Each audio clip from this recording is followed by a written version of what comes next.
una nueva emisión de Foro Abierto, uno de los espacios de entrevistas de la plataforma Voces del Sur. Hoy tenemos la compañía de la asambleísta de la Revolución Ciudadana, Marcela Aguiñaga. Marcela, muy buenos días, muchísimas gracias por este espacio. Hola Omar, ¿cómo estás? Gracias por la invitación y bueno, siempre es importante saber que hay plataformas digitales que llegan a muchas voces y que permiten también diversificar posiciones, ¿no? Formas de pensamiento y de opiniones dada la coyuntura que vive el Ecuador. Gracias, asambleísta. De frente, primera pregunta. Si debería utilizar un solo término, solo uno, para simbolizar, para representar la actual situación política, social y económica del país, ¿cuál cree que sería y por qué? Bueno, utilizaría una sola palabra y utilizaría es igualdad.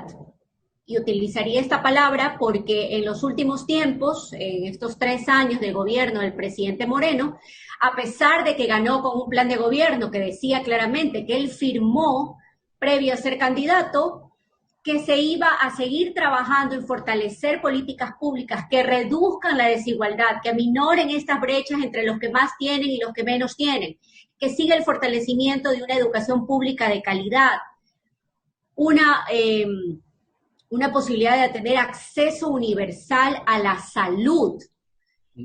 Tenemos 3 años justamente donde se ha realizado exactamente lo contrario. Esto ha provocado que hoy tengamos mayor incremento en la extrema pobreza, los indicadores que nos alerta la CEPAL, más aún el deterioro de la clase media en su condición económica. Esto va a hacer que Ecuador tenga un decrecimiento que lo que va a hacer es profundizar gravemente las desigualdades. Y eso me parece que es terrible en un país que queremos construir, supuestamente, de justicia social.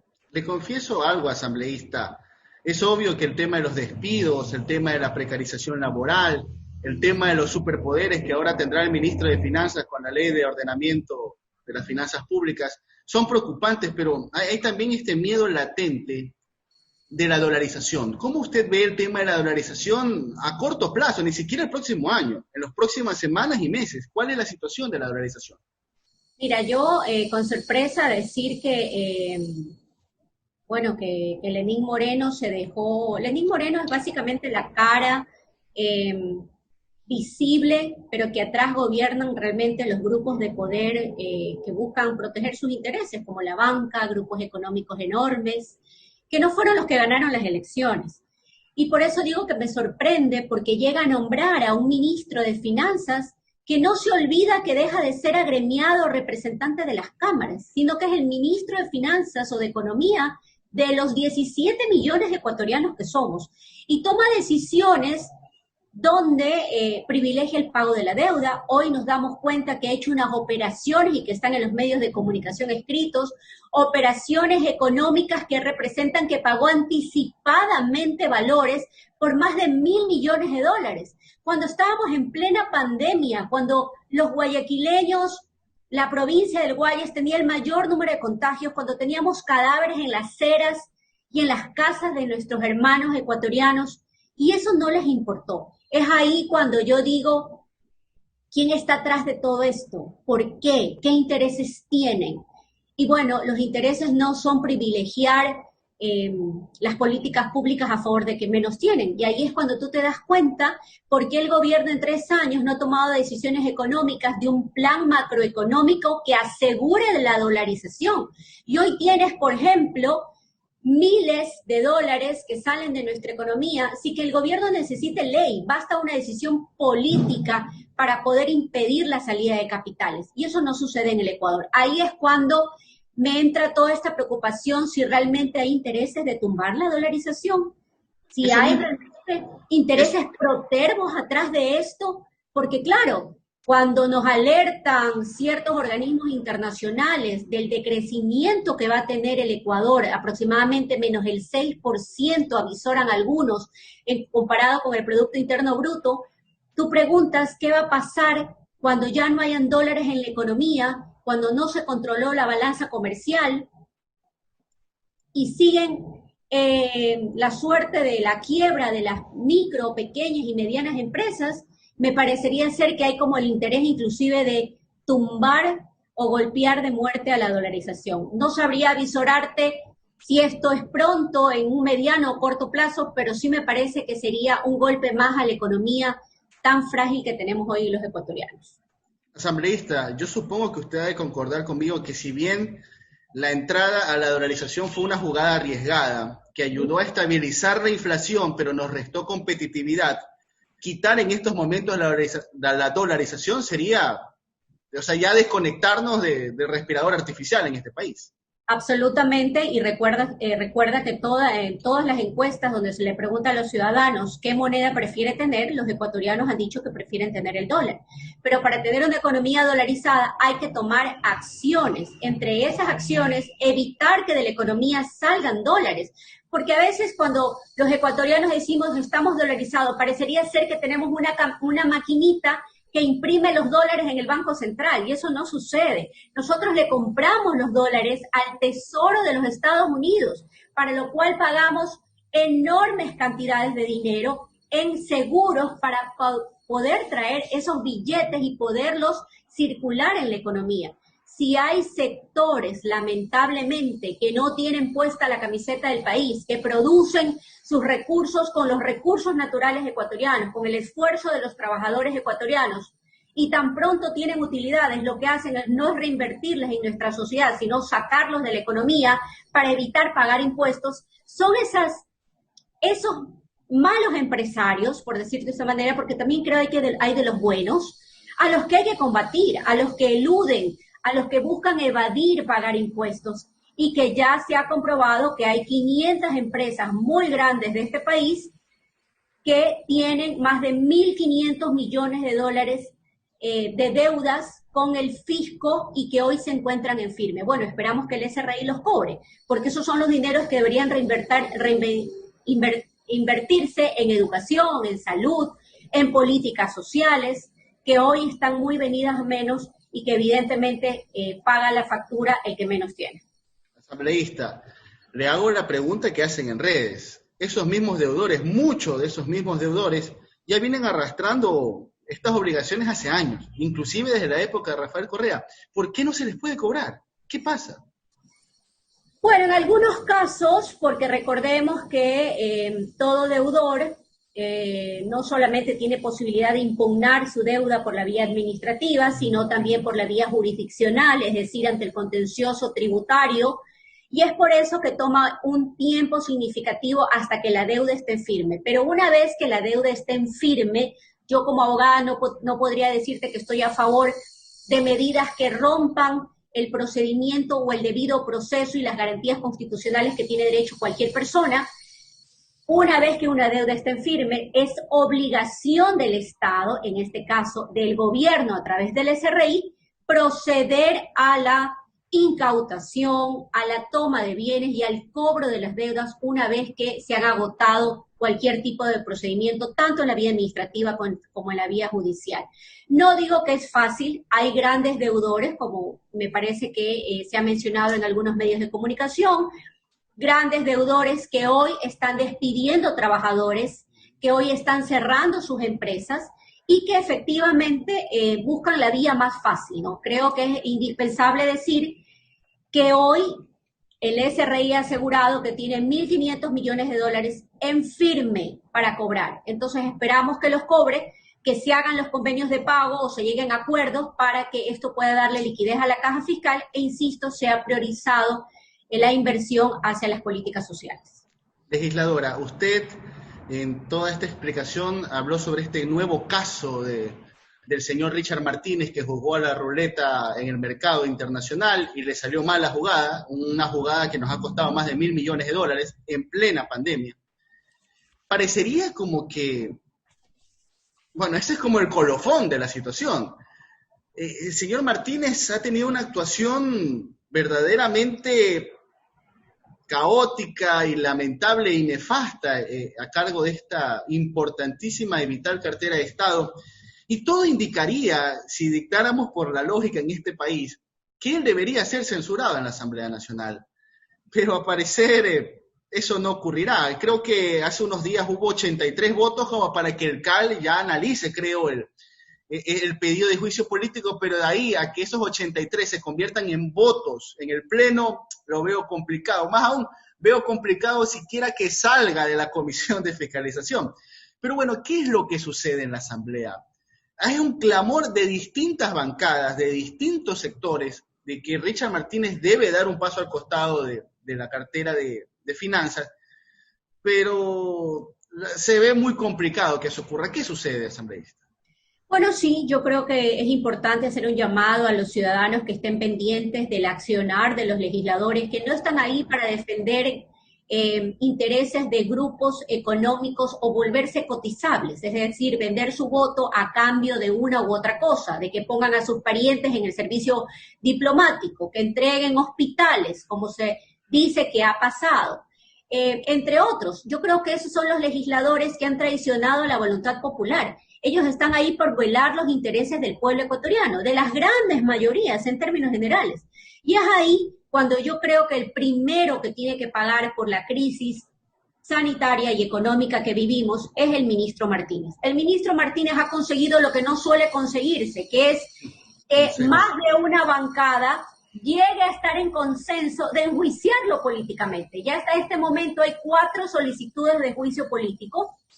Entiendo que la última es presentada por el PSC, pero ha coincidido que cuatro formas ideológicas distintas, formas de pensar y lo demás, hemos coincidido en que el ministro Martínez no solamente que privilegió el pago de la deuda, ha hecho estas operaciones riesgosas que le ha costado al Ecuador más de $1.000 millones. Aparte de eso, le mintió a los legisladores cuando fue y compareció en la Asamblea Nacional diciendo que llegaban $2.000 millones por haber pagado los 300 y más a los tenedores de deuda. Y no llegaron en forma inmediata, llegaron después y de organismos multilaterales como la CAN, entre otros. Así que yo creo que es claro que Martínez tiene que pagar el precio. Los legisladores se van a ver muy complicados en poder justificar no enjuiciarlo.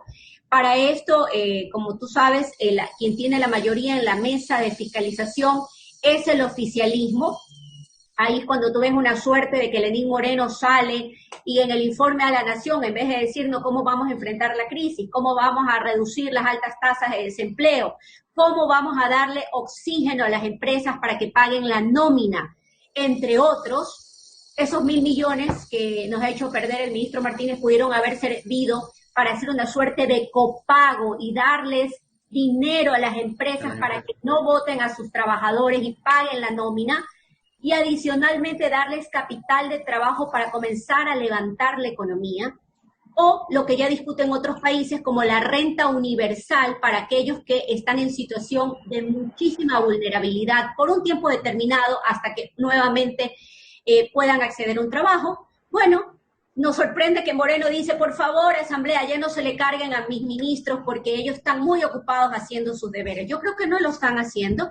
Y es por eso que esperamos que una vez no busque leguleyadas el presidente de la Asamblea, que ya sabemos a quién se debe, no al pueblo ecuatoriano, sino a los intereses del oficialismo, califiquen las solicitudes de juicio político, acumulen en un solo proceso y la sustancia la Comisión de Fiscalización. Y luego de eso veamos qué sucede en el Pleno. Así que todavía no nos adelantemos. Sí veo posiciones a veces confusas. El líder de Creo dice que no estaría muy seguro de dar los votos, pero una de sus legisladoras de Loja va con toda la fuerza y dice, vamos a enjuiciar a Richard Martínez. Es ahí cuando tú no entiendes la lógica de cómo funcionan algunas organizaciones políticas.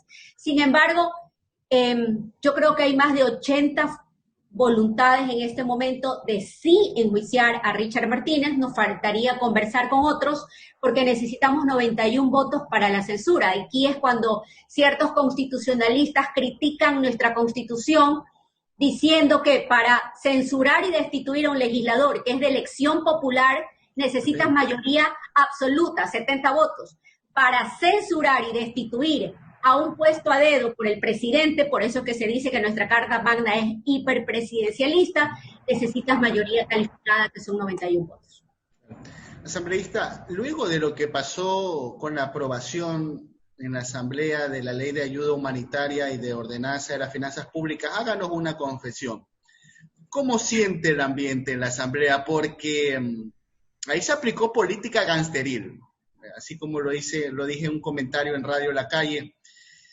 No es casualidad, en este país ya las casualidades no existen.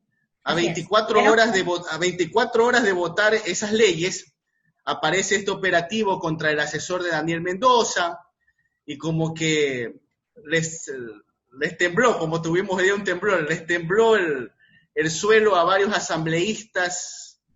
¿Cómo siente ahora el ambiente? ¿Usted cree que esa amenaza sigue ahí latente? Y luego haré una reflexión con respecto al trabajo de la Fiscalía, pero ¿cómo siente en estos momentos el ambiente? Bueno, el ambiente es tenso, hay que decirlo como tal. Nosotros no estamos en nuestro mejor momento tampoco de diálogo con la presidencia de la Asamblea. Creemos que el presidente de la Asamblea, que pudo haber tenido un rol protagónico e histórico de respuestas al pueblo ecuatoriano, realmente una vez más fue sesgado. Él dice que él prefiere ser un presidente cauteloso antes que golpista. Yo creo que es un presidente tibio, un presidente que quedará un presidente sin convicción, que realmente ha enterrado la credibilidad institucional de la función legislativa, por eso es que tenemos los números que tenemos. Cierto es que todos los congresos en el mundo entero tienen malos números, pero hoy, históricamente, la Asamblea está menos del 14% de credibilidad, lo que es histórico en la evaluación de la función legislativa. Sí, el ambiente está enrarecido, hay mucha disputa interna, hay mucha bronca, sí debo decir. Hay temor. Yo creo que hay algunos que están callados porque están amenazados, y es increíble, ¿no? Porque a veces creen que los ecuatorianos somos tontos, dicen, bueno, tal legislador tiene tal hospital, tal legislador no sé qué, entonces y sale la vocera del gobierno y dice... No, dice, aquí no ha existido reparto. Entonces me explican cómo el legislador puso de gerente a alguien. No entiendo y creen que la generalidad de los ecuatorianos somos tontos. No entendemos cómo es que la hija del presidente de la Comisión de Desarrollo Económico es segunda secretaria en una embajada o consulado, no estoy muy segura.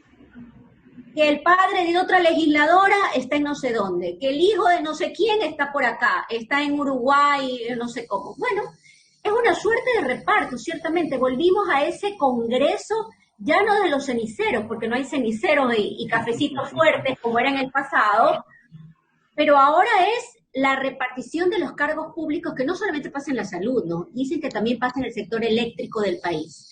Así que yo creo que con eso tienen amordazados a ciertos legisladores. Yo veo preocupaciones en torno de que la justicia sigue siendo selectiva. Por menos censuraron y destituyeron a la legisladora Sofía Espín, por menos, por haber ido a visitar a una privada de libertad, por menos, la censuraron y la destituyeron. Le iniciaron una investigación y le dictaron instrucción fiscal y le pidieron medidas sustitutivas a esa ex legisladora. Al señor Daniel Mendoza no pasa absolutamente nada hasta el día de hoy.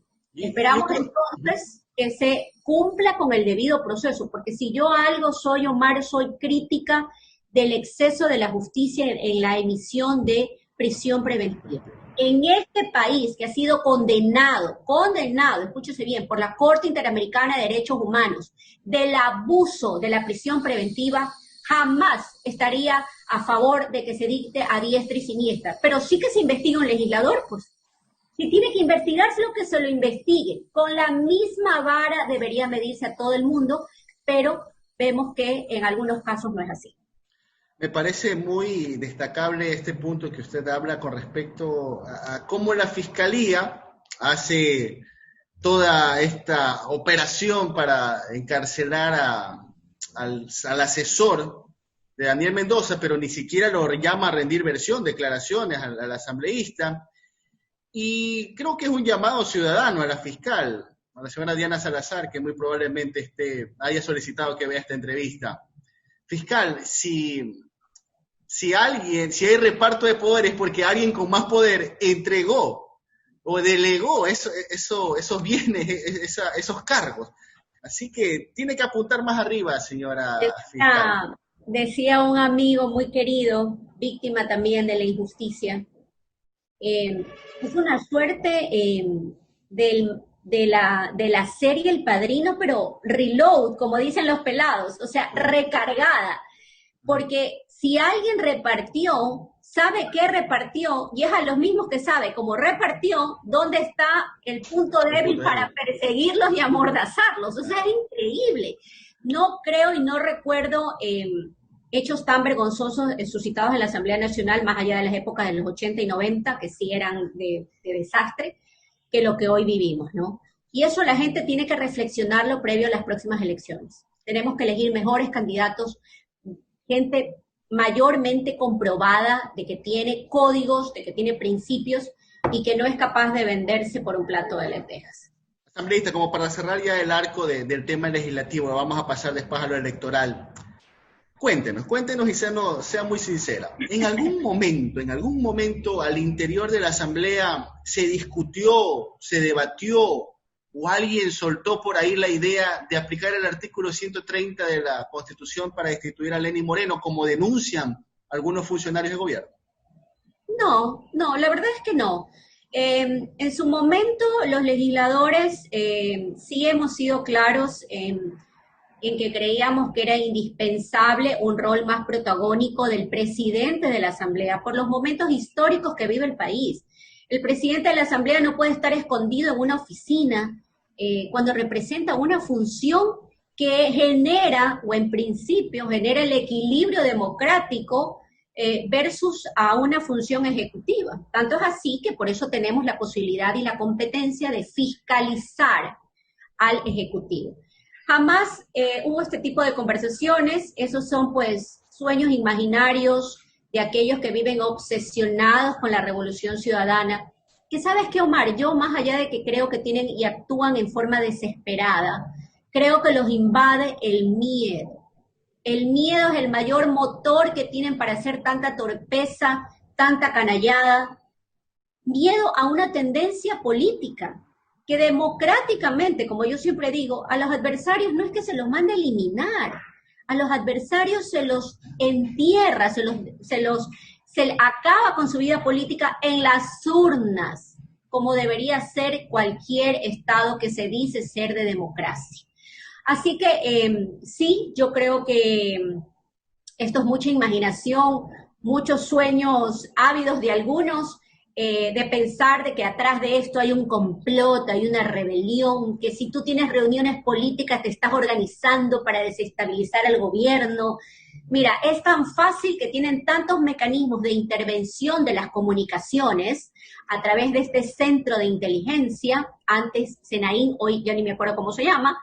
Bueno, es muy fácil, todos sabemos que nuestras comunicaciones están intervenidas, mis comunicaciones están intervenidas, mi teléfono, mi WhatsApp, mi correo electrónico. Bueno, investiguenlo, pues conversen. Ahorita seguramente también están viendo que usted, Omar y yo estamos conversando. ¿Dónde está la desestabilización? Dejen de generar paranoia, que ¿sabes qué? Lo que destruye es al país. No nos destruye a nosotros los correístas o a los anticorreístas. El Ecuador es más que eso. Y sí destruye la institucionalidad, porque hoy la gente no cree en el presidente de la República. La gente no cree en la justicia. La gente no cree en la institucionalidad en términos generales democráticos. Y eso agrava toda situación de respeto de los derechos, y en especial los derechos humanos. Así que me parece grave. Ojalá los políticos tengamos la madurez de decirnos estas cosas, de debatir el rol de la justicia, porque así como antes se cuestionó la metida de mano, parecería ser que era porque ellos no metieron la mano, era el cuestionamiento, debería ser un compromiso de todo candidato a la presidencia de la República. La justicia tiene que ser libre, independiente, objetiva, veraz, pero sobre todo libre de corrupción. Esas son las cosas más importantes. Así que mucho desafío por delante, pero indudablemente rechazo cualquier expresión desestabilizadora. Nosotros hacemos oposición frontal, directa y transparente que nos permite la Constitución. Asambleísta, usted hablaba de las urnas. Vamos a la parte electoral. ¿Ustedes sienten que la lista 5, Fuerza Compromiso Social por la Revolución Ciudadana, como ahora se constituye, aún no tiene garantizada su participación en las próximas elecciones? Bueno, sería una suerte nefasta una vez más de demostrar que el Ecuador tiene una democracia de papel, como dicen algunos especialistas políticos.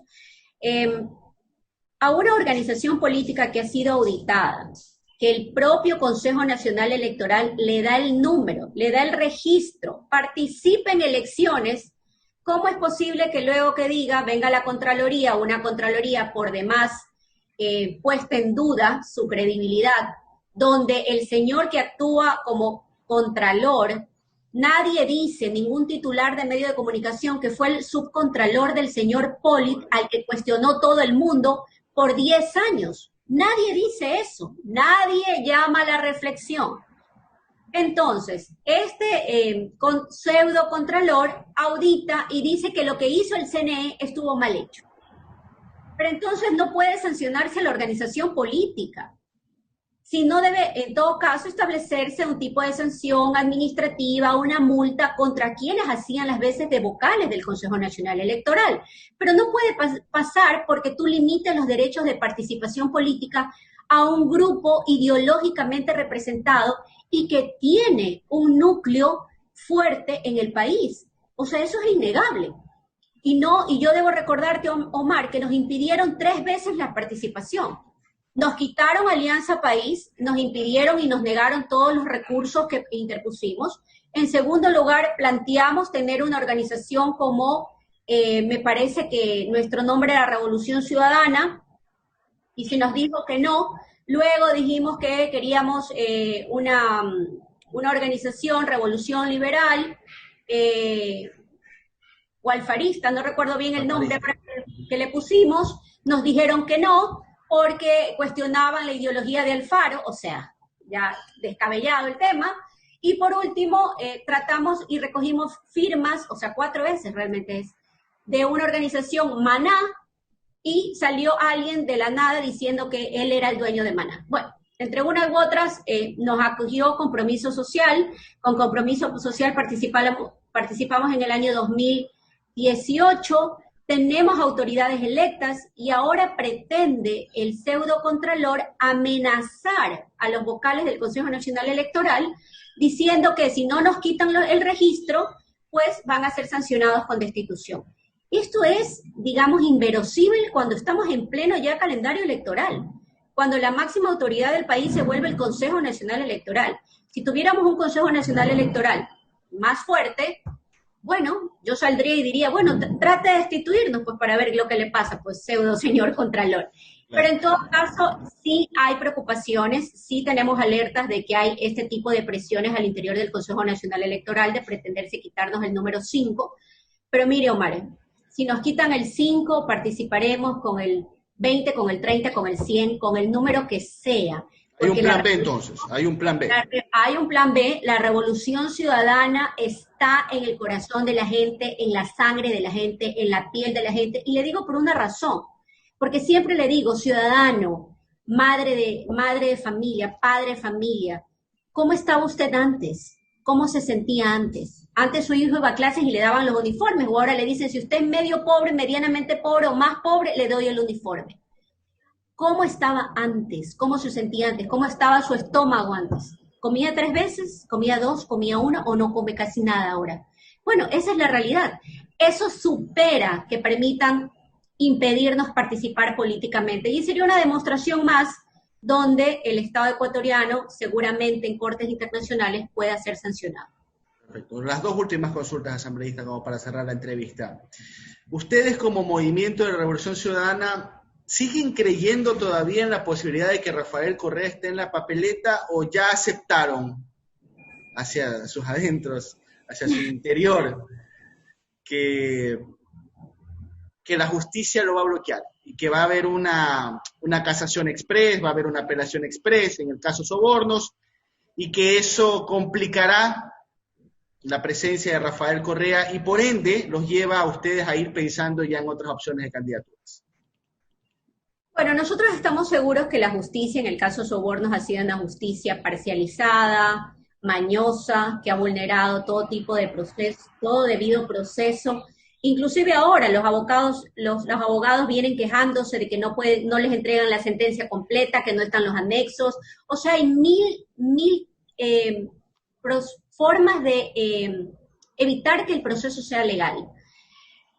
Yo creo que sí, yo creo que van a buscar impedir la participación de Rafael. Yo debo recordarle a la ciudadanía que Rafael en el año 2016 tomó la decisión de irse de la política, por eso él no participaba en las elecciones del 2017. Tanto es así que algunos pensábamos que él debía haber sido asambleísta nacional, encabezando la lista, pero en su momento él decidió que él ya quería retirarse, quería dedicarse a la academia, quería dedicarse a escribir, quería dedicarle tiempo a su familia, porque en 10 años, pues su familia fue muy sacrificada.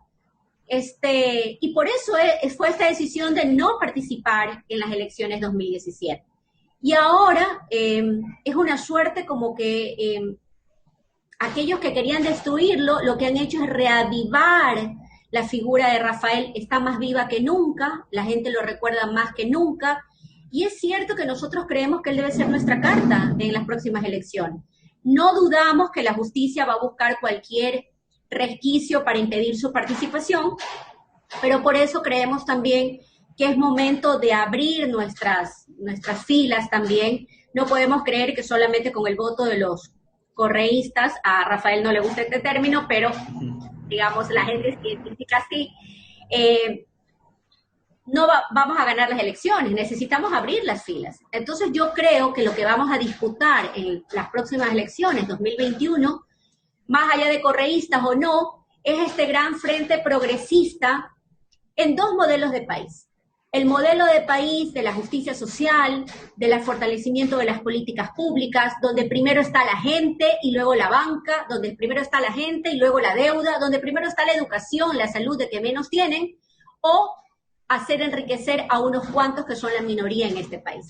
El modelo capitalista agresivo, brutal, donde el Estado se mete en todo, donde el Estado quiere darnos clases de moral, donde el Estado nos dice cómo debemos vivir, cómo debemos casar, a quién debemos amar o no por su condición religiosa, o el modelo de libertad con responsabilidad, pero sobre todo atendiendo y rompiendo las brechas enormes de desigualdad. Esos son los modelos que nos vamos a disputar el próximo febrero 2021, y es lo que debe pensar la ciudadanía.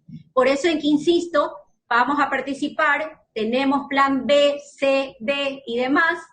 Evidentemente, Omar, no lo puedo decir, pero sí aspiramos que Rafael, si no puede estar en la papeleta principal, que sería nuestro primer, digamos, objetivo, pueda representar a los migrantes de Europa y pueda ser candidato a asambleísta nacional. Le incrusto una pregunta, asambleísta, disculpe que mire que ya iba a la última. Usted habla sobre este frente progresista. Esta semana hubo revolú aquí en las redes sociales, porque, a ver, Leonidas Sisa en Radio La Calle menciona que hay que hablar con todos, incluyendo a los correístas. Usted, ese mismo día, de entrevista en Pichincha Universal, recomendó y dijo, sí, hay que hablar con todos. ¿Y por qué no? Si hay que sentarse a hablar con Leonidas Sisa o con sectores indígenas, hay que hacerlo, por el bien del país. Inmediatamente, 24 horas después, salió la agrupación de Leonidas Sisa a desmentirlo. Después Diario El Universo sacó otra noticia sobre el movimiento de Chimborazo, el Diario El Comercio también. ¿Cuál es la situación entre Revolución Ciudadana y parte del sector indígena, incluidos ciertos dirigentes de la CONAIE? ¿Cuál es esa situación? Bueno, esta reacción tan brutal de ciertos medios de comunicación te hace notar el temor que tienen de una posible alianza, ¿no? ¿Qué podría pasar con los números de un candidato como, por ejemplo, Leonidas Sisa en la fila con un frente progresista donde está la Revolución Ciudadana? Yo creo que Leonidas es el personaje más valioso que tiene hoy mismo la CONAIE.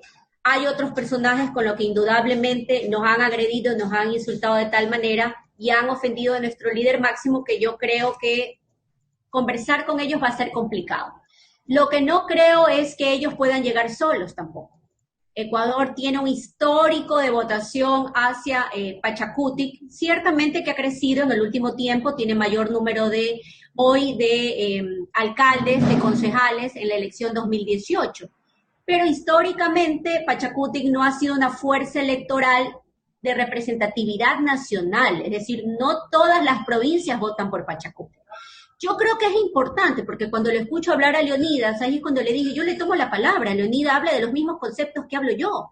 Hablo que el que más tiene, más debe pagar, que la cuenta de la crisis no debe pagarla la clase trabajadora y la clase media, sino los grandes grupos de capital, que hoy los que han ganado en la emergencia, mientras todos estábamos hacinados, sin producir un solo centavo en nuestras casas.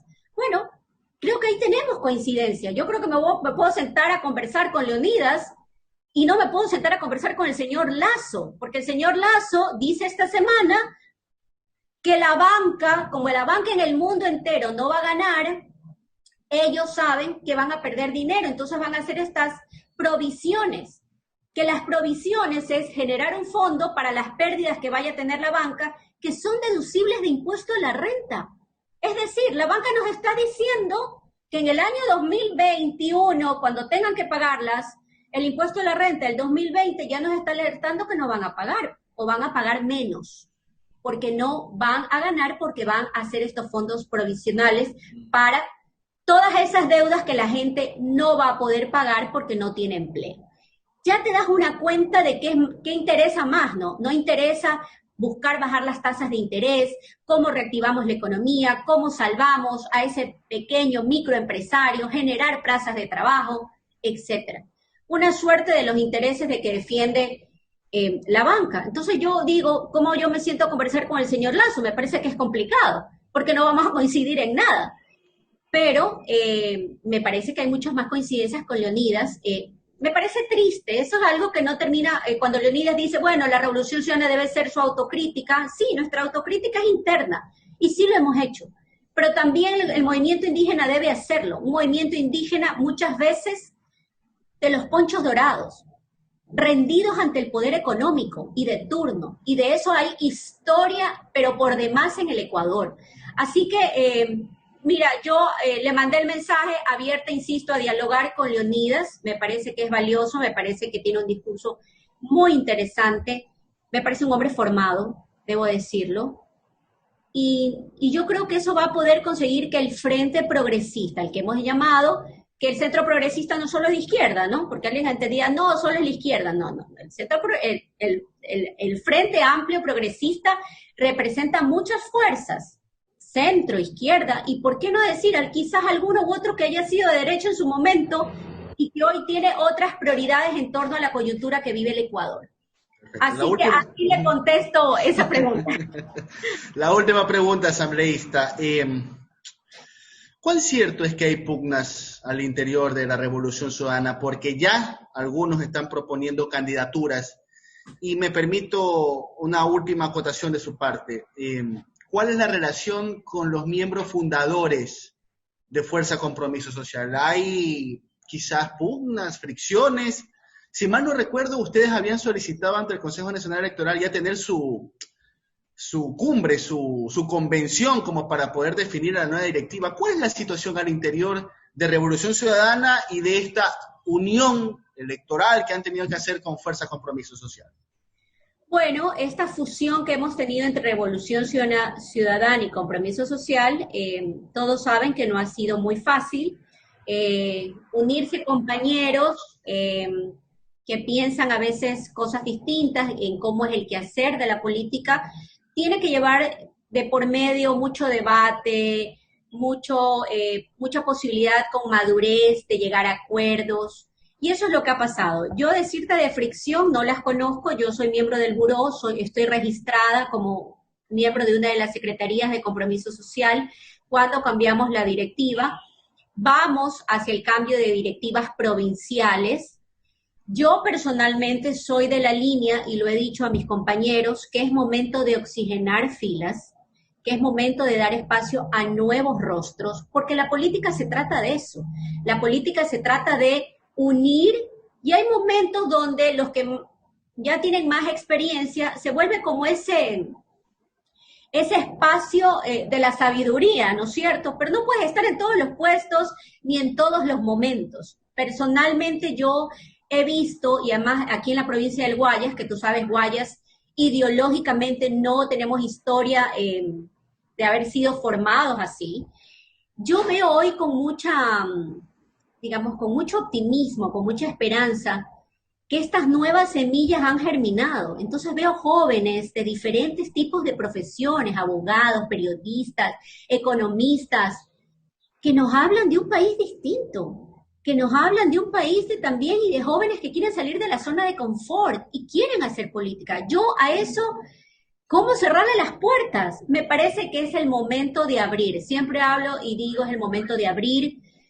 Hay otro debate que sí nos genera fricción, que es el tema de los traidores y la traición. Eso sí es cierto, ese es complicado, pero en términos generales tenemos muy buenas relaciones con los dirigentes de Compromiso Social.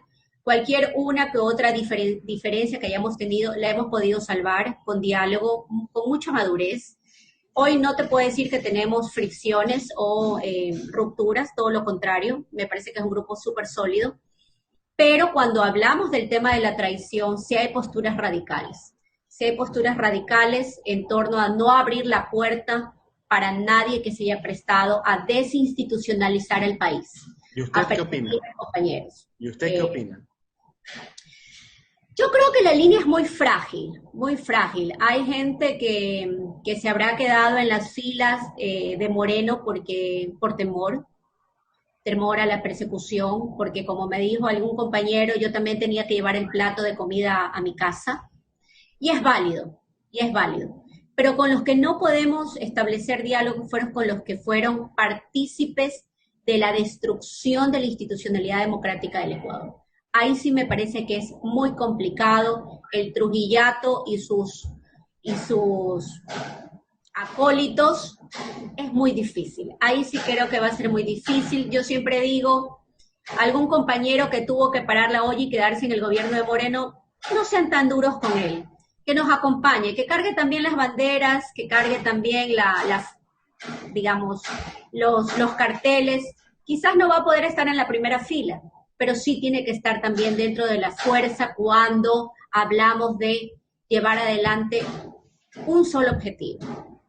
Yo les decía a unas amigas hace unos días, cuando hablaban de un tuit de la ministra de Gobierno en torno al abogado del ex vicepresidente Jorge Glass, yo les dije a mis amigas, bueno, todo el mundo muy indignado, yo les decía, ¿saben qué? No hay tiempo para el odio, no hay tiempo para el odio.